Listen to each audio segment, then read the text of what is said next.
Hello दोस्तों, मैं पीयूष आर्य स्वागत करता हूं आप सभी का अमृत वर्षा क्लासेज में। तो मेरे प्यारे दोस्तों, अब आपके बोर्ड एग्जाम का सबसे इंपॉर्टेंट टॉपिक यानी पद, सूरदास के पद की व्याख्या कैसे होगी और किस तरीके से आपको इसको व्याख्यात करना है, क्या होगा संदर्भ और क्या होगी रेखांकित अंशों की व्याख्या, क्या पूछे जाएंगे प्रश्न, हर एक जवाब, क्योंकि पहला पार्ट है और पहले पार्ट की शुरुआत में इसके वो सारे पद की इंपॉर्टेंट आपकी व्याख्या हम बताने जा रहे हैं बच्चा।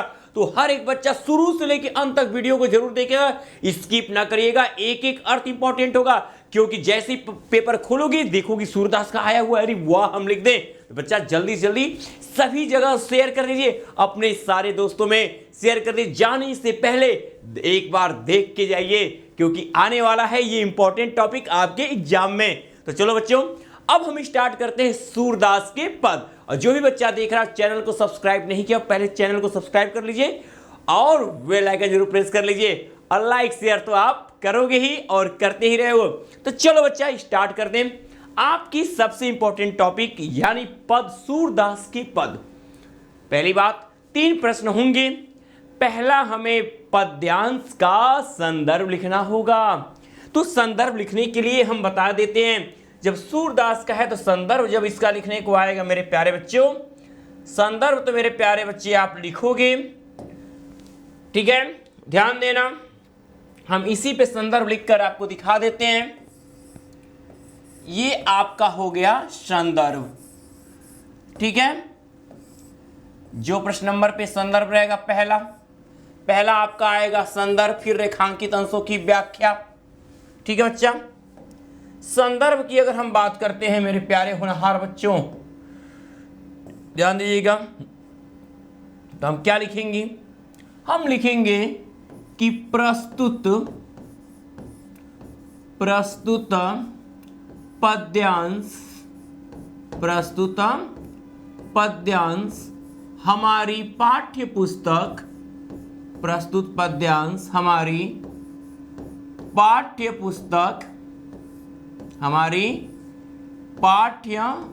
पुस्तक हिंदी के काव्यखंड के, या काव्यखंड के कहते हैं, हमारी पाठ्य पुस्तक हिंदी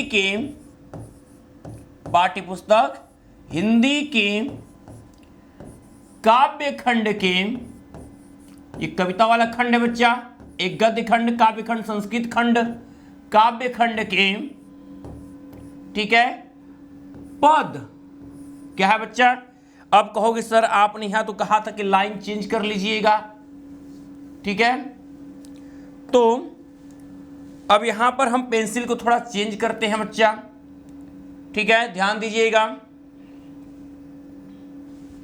कि पद,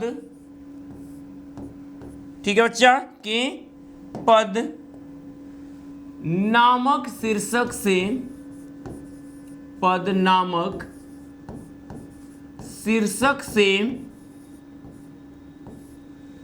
शीर्षक से लिया गया है,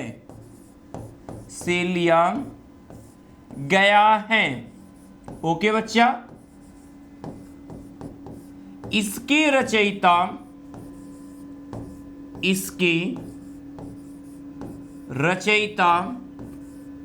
कौन है बच्चा? सूरदास जी हैं। इसके रचयिता कौन है? सूरदास जी हैं, ओके। इसके रचयिता सूरदास जी हैं,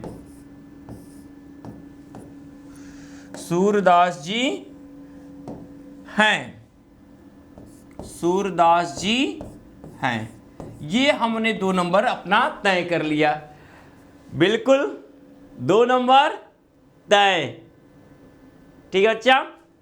तो अब यहां पर अगले में आते हैं। अब ये हम तो सारे सूरदास के आए, अब इसमें कौन कौन से पद इंपॉर्टेंट है जिनकी व्याख्या वो आपको रेखांकित अंश की व्याख्या करने को आएगा। तो हम आपको हर एक लाइन की व्याख्या आपको बताते हैं। सारे इस पद के जो पद है उनकी व्याख्या हम आपको 1 बाय 1 करते जा रहे हैं, लेकिन ये कहेंगे कि सभी लोगों को आप बारी बारी शेयर करते रहे, अपने दोस्तों के पास पहुंचाते रहे, उनका भी सुबह बहुत अच्छा बन जाएगा, सवेरा बहुत अच्छा होगा, जागते जागते पढ़ के जाना है आपको, ठीक है बच्चा। चलो आते हैं पहली व्याख्या।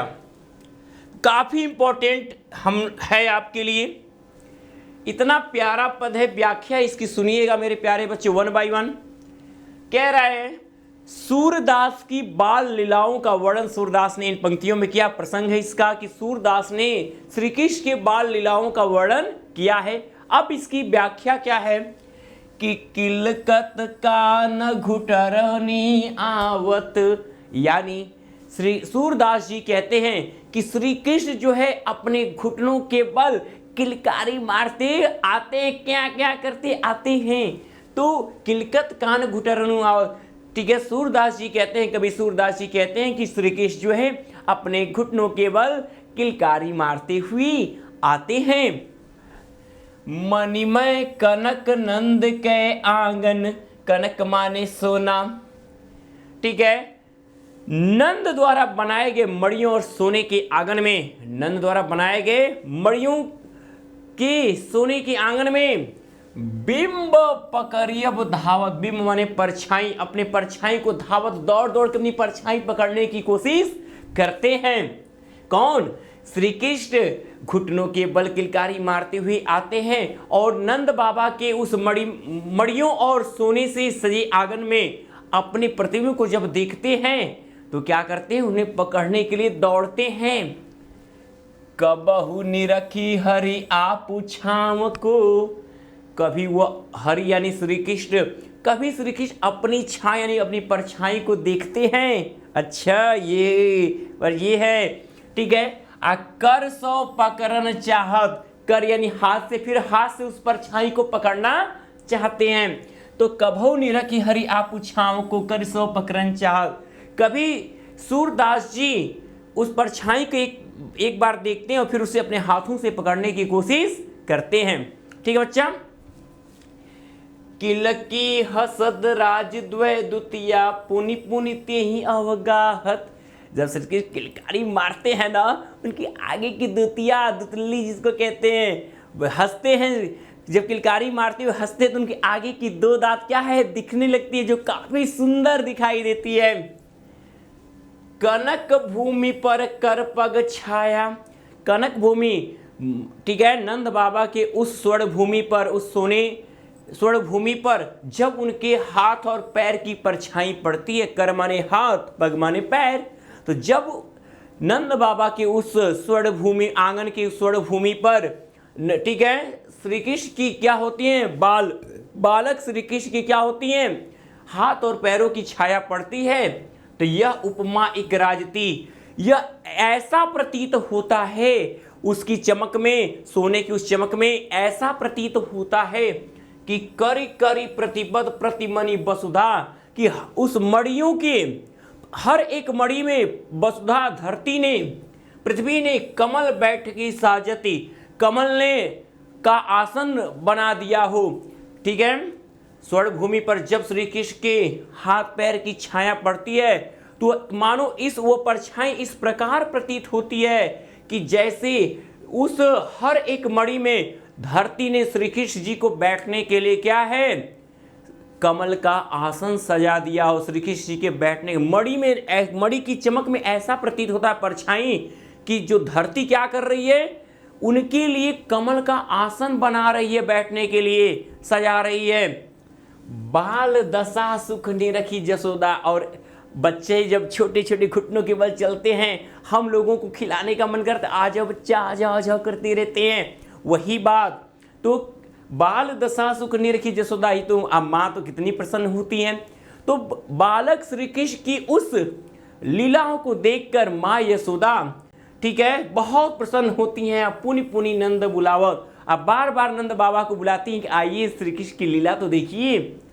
अचरा तर लय ढाकी, फिर वो अपने आंचल तले बालक श्री कृष्ण को ढककर सूर के प्रभु को दूध पिया। सूरदास जी कहते हैं कि माँ यशोदा फिर उस बालक को उठाकर अपने आंचल तले उनको क्या होती है, दूध पिलाती हैं। ठीक है, तो ये रहा इसका व्याख्या। अब चलते हैं इसी पद के दूसरे इंपॉर्टेंट टॉपिक पर। अगर वास्तव में समझ में आया बच्चा, लाइक तो जरूर करना और कमेंट करना ना भूलना, ज़्यादा से ज़्यादा शेयर करो।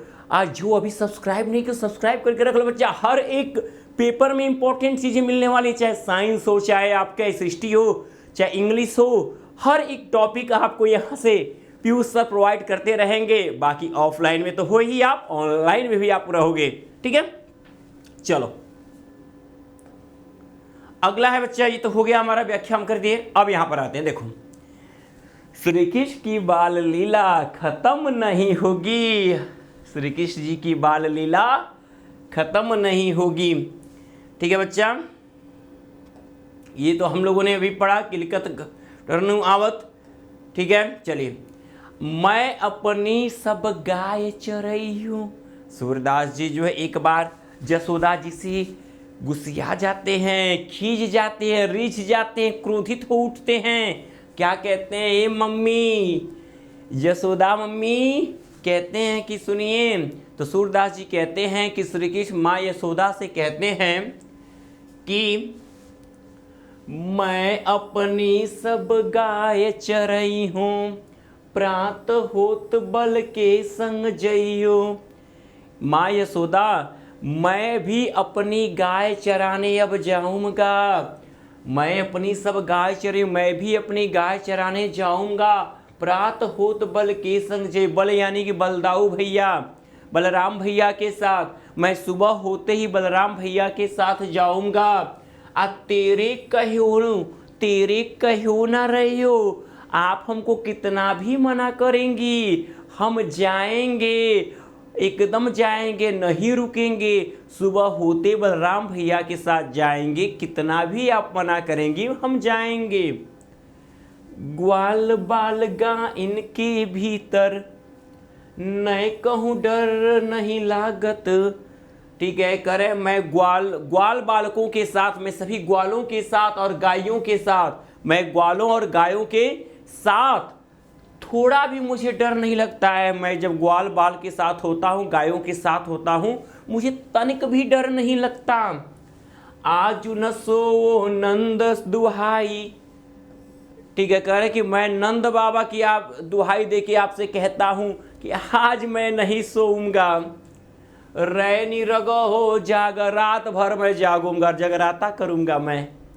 ठीक है, मैं नंद बाबा की आपको दुहाई देता हूं कि मत मुझे आज सुलाइए, मैं रात भर जागूं, पता चला मैं सो जाऊंगा, सुबह नहीं जगाएंगी, हम पक्का जानते हैं। ये यशोदा जी से कहते हैं, ठीक है, कि मुझे ग्वाल बालों और गायों के साथ मुझे डर नहीं लगता। ठीक है, आज मैं नहीं सोऊंगा, मैं रात भर जगूंगा। और ग्वाल सब गाय चरई हैं, सब ग्वाले गाय चराने जाएंगे, अब मैं घर बैठो रहियो, हम घर बैठ के रहेंगे। सब ग्वाले जाएंगे गाय चराने, हम तो लड़का हैं, हम घरे बैठेंगे, हम नहीं घर बैठेंगे। सब ग्वाल बाल गाय चराने जाएंगे, हम घर नहीं बैठेंगे। सूर्य श्याम तुम सोई रहो, अब प्रात जान मैं दय हो। सूरदास जी कहते हैं कि माँ यशोदा उन्हें मनाती हैं, अरे बेटा ठीक है, अभी सो जाओ, अभी सो जाओ, सुबह सुबह मैं तुम्हें जगा दूंगी और गाय चराने जाने दूंगी। अब तो बात की बात है कि जाने देती है कि नहीं, लेकिन हमारे कविता का अर्थ हो गया। आप एग्जाम में लिख जाना, कहीं पर रेखांकित इस 2 लाइन में कर दे, इस 2 लाइन में कर दे, हम पूरा उसको विस्तारित करके ही लिखेंगे। ठीक है बच्चा, आगे आते हैं। और ये इस पद का काफी इंपॉर्टेंट है। निर्गुण ब्रह्म की बात हुई है यहाँ पर सूरदास ने इन पंक्तियों में निर्गुण ब्रह्म की ठीक है, निराकार होने की बात की है, निर्गुण ब्रह्म के बारे में चर्चा की है। क्या कहते हैं सुनिएगा कि अविगत गति कछु कहत न आवे। ठीक है, श्री कृष्ण के निर्गुण ब्रह्म की चर्चा करते हुए सूरदास जी कहते हैं, ठीक, अविगत गति कुछ कहत ना आवे, निर्गुण ब्रह्म के बारे में कुछ कहा नहीं जा सकता है, निर्गुण ब्रह्म के बारे में कुछ कहा नहीं जा सकता है। ज्यों गूंगे मीठे फल को रस अंतर्गत ही भावे। जिस प्रकार गूंगा अगर मीठे फल का रसास्वादन करता है और उसका वर्णन वो नहीं कर सकता है, इसी प्रकार निर्गुण ब्रह्म के बारे में कोई भी वर्णन किया नहीं जा सकता। परम स्वाद सब ही सुनिरंतर, वह लगातार उस रस का आनंद लगातार लेता है, वो लगातार उस रस का आनंद लेता रहता है, अमित तोष उपजावे, और लगातार संतोष को प्राप्त करता रहता है। इसी प्रकार निर्गुण ब्रह्म को क्या है, इसकी विवेचना नहीं की जा सकती। लगातार हम उसका आनंद लेते हैं, लेकिन उसके बारे में हम कुछ बता नहीं सकते। मन बानी को अगम अगोचर, यह मन और बाणी से अगम है, इसके बारे में बाहर तक कुछ नहीं जाना जा सकता। यह अगोचर है, इस पे यह इंद्रियों से क्या है, परे है। सो जाने जो पावे, जो इसको समझ गया उसे ही उनका ध्यान हो जाएगा। रूप रेख गुण जाति जुगत भी, ना ही इनका कोई रूप है, ना ही इनका कोई आकार है, ना ही इनकी कोई जाति है। इनके बारे में कुछ भी किसी को पता नहीं है। निरालंब कित धावे, ठीक है, ये ऐसे ही इनको हम निराकार समझ के इनकी आराधना करते रहते। श्री कृष्ण निराकार हैं। सब विधि अगम विचार ही ताते, इन सारे विधियों से विचार कर, सूरदास जी कहते हैं कि इन सारे विधियों से विचार करने के बाद सूर्य सगुन पद गावे। मैं इस निर्गुण ब्रह्म की ही केवल उपासना में लगा हूं, मैं श्री कृष्ण की ही आराधना में लगा हुआ हूं। ठीक है, तो ये व्याख्या आप कर लोगे।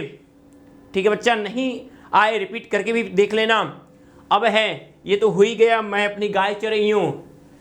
अब देखो, गोपियां श्री कृष्ण के मुरली से क्या है, रिझ गई हैं, गुस्सा हो गई हैं, क्रोधित हो गई हैं। बच्चा क्या कहती हैं गोपी सब, समझिएगा। कहती हैं गोपियां सब, ठीक है, गोपियों ने प्रस्तुत पंक्तियों में गोपियों ने श्री कृष्ण के मुरली से जलन का भाव बताया है, उन्हें मुरली को अपनी सौतन मान लिया है। तो चलिए व्याख्या करते हैं।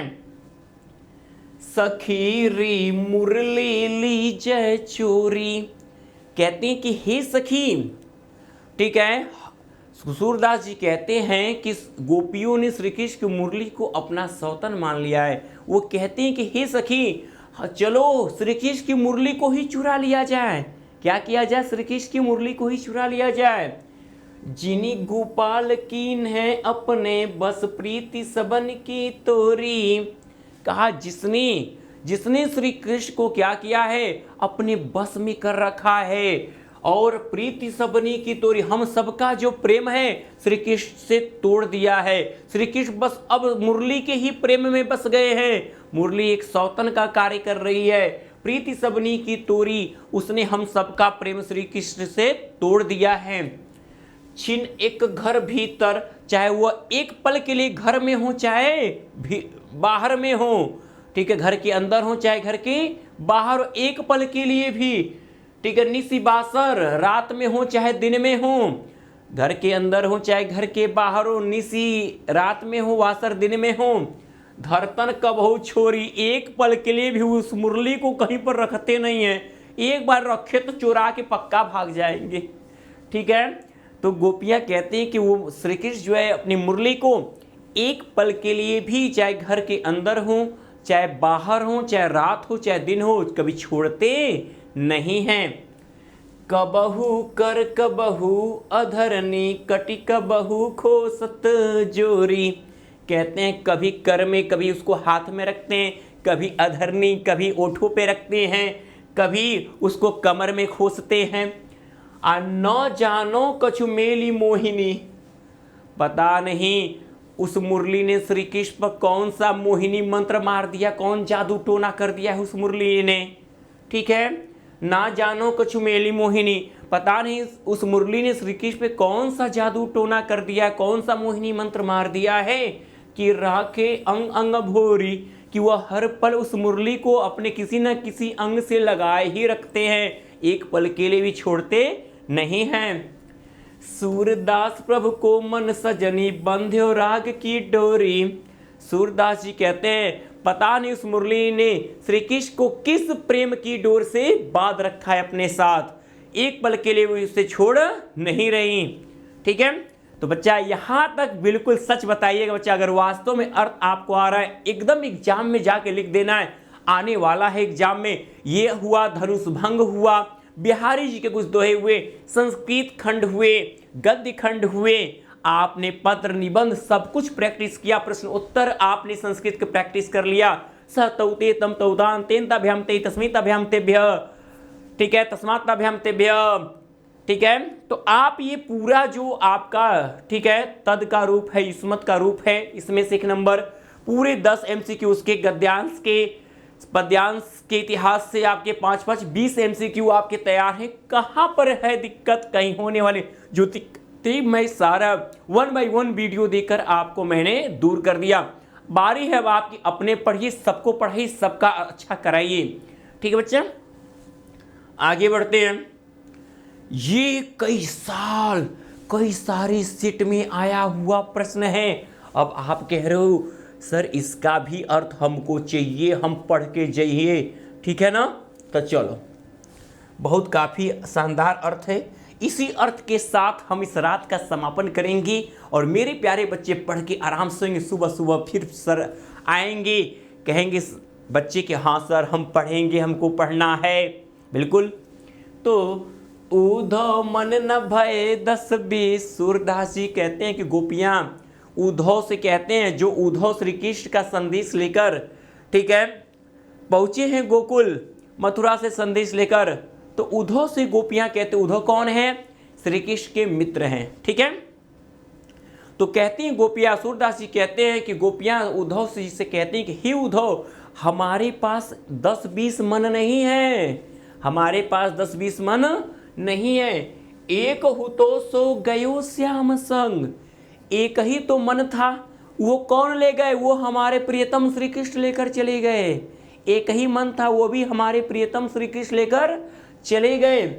कौ अवराध है ईश, अब हमें किसी दूसरे ईश यानी भगवान की आराधना नहीं करनी है। एक मन था, वो गया श्याम संग, अब हमें किसी दूसरे भगवान को नहीं पूजना है। इंद्र शिथिल भई के सौ बिनु, ज्यों देही बिनु शीस।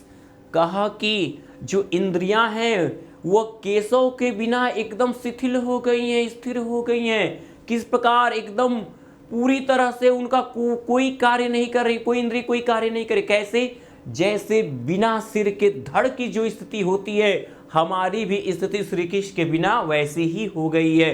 यानी हमारी इंद्रियां उसी प्रकार शिथिल हो गई हैं जिस प्रकार बिना सिर के धड़ यानी शरीर की हालत हो जाती है। तो आशा लागी रहती तन श्वासा, जीवहि कोटि बरिस।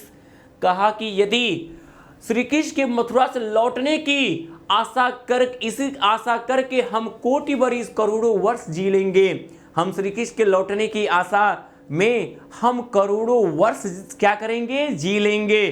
ठीक है। तुम तो सखा श्याम सुंदर के, सकल जोग के ईश। कहते हैं हे उद्धव जी, आप तो श्री कृष्ण के, श्याम सुंदर के, श्री कृष्ण के क्या हो, प्रियतम सखा हो, प्रियतम मित्र हो, सकल जोग के ईश, और आप योग साधना के भगवान हो। आप तो सबको आप मेल मिलाप करने वाले भगवान हो, योग साधना के भगवान हो। ठीक है। तो सुर हमारे नंदन बिनु, और नहीं जगदीश। सूरदास जी कहते हैं, गोपिया उद्धव से कहते हैं कि हमारे नंद नंदन बिनु, ठीक है, नंद पुत्र श्री कृष्ण के अलावा हमारा कोई और भगवान नहीं है। तो हमें हमारा संदेश श्री कृष्ण के पास पहुंचा दो, एक बार वो आ जाएं। तो बिल्कुल और बिल्कुल आपका ये परीक्षा में ये आएगा और आप तैयार करोगे। बाकी आपका धनुष भंग है, बिहारी लाल जी के हैं, बाकी आपने पुष्प की अभिलाषा पढ़ी है, तो बहुत सारे काव्य आपको कंप्लीट करा दिया। गद्यांश में भी आपने जीवन परिचय आपको याद है, सब कुछ A to Z आपको कहने कंप्लीट है। उम्मीद करते हैं कल का परीक्षा बहुत शानदार करके आप आने वाले हो। मैंने जो टारगेट सबसे ले रखा है कि आप जो है, जो हल्का पढ़ा वो 80+, जो ज़्यादा पढ़ा वो 90+। बाकी तो पीयूष सर ने अपना सब कुछ आपके लिए दाव लगा दिया है। अब बारी है अब मेरे योद्धाओं की युद्ध में विजय हासिल करने की। ठीक है, कर लो मैदान फतेह है। ओके बच्चा, good night, all the best.